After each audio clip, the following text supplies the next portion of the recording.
বসুন্ধরা আবাসিক এলাকার hotel star থেকে উদ্ধার হওয়া লাশটি তরুণী তানিয়ার। পুলিশের ধারণা তিনি ইয়াবা সিন্ডিকেটের কবলে পড়েই খুন হয়েছেন। বিষয়টিকে আত্মহত্যা বলে প্রচারের চেষ্টা হচ্ছে, তবে খুনের কথা মাথায় রেখেই তদন্ত চালাচ্ছে পুলিশ। অভিযোগ, খুনের ঘটনাটি ধামাচাপা দিতে এক শ্রেণীর প্রভাবশালীরা জোর তদবির চালাচ্ছেন।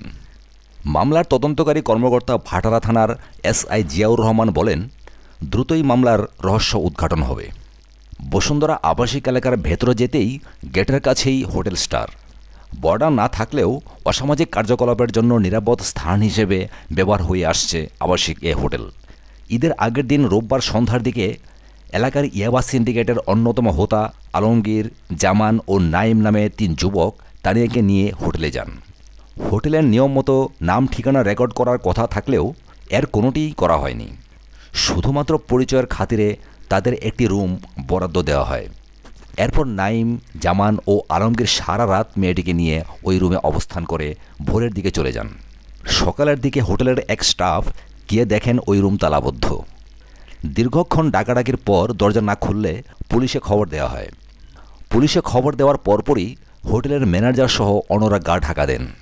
পুলিশ গিয়ে রুমের তালা ভেঙে ভেতরের তরুণীর ঝুলন্ত লাশ উদ্ধার করে। পরে অজ্ঞাত হিসেবে লাশ ময়নাতদন্তের জন্য ঢাকা মেডিকেল কলেজ হাসপাতাল মর্গে পাঠানো হয়। এদিকে ঘটনার 3 দিন অতিবাহিত হলেও পুলিশ এর কোনো ক্লু উদ্ধার করতে পারেনি।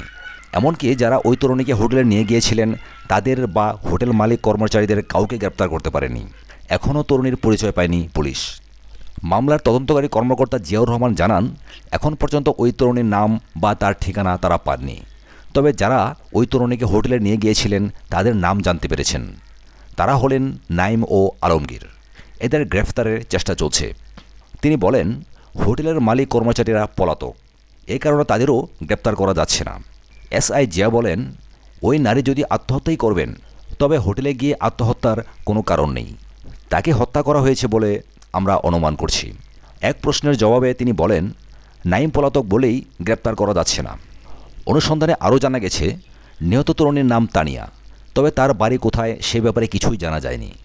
অন্য এক আবাসিক হোটেলের এক স্টাফ জানান, এর আগেও নাইম, আলমগীর ও জামানের সঙ্গে ওই তরুণী এই হোটেলসহ বসুন্ধরার আবাসিক হোটেল হেভেন টাচ, পার্ক ও কুরিলের শিকদার হোটেলে যাতায়াত করতেন।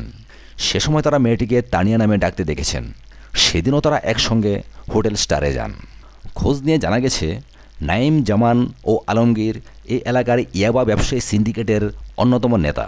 বিশেষ করে বসুন্ধরা আবাসিক এলাকা, বারিধারা, নর্দা, কুরিলসহ আশেপাশের এলাকায় ইয়াবার ডিলার হিসেবে পরিচিত।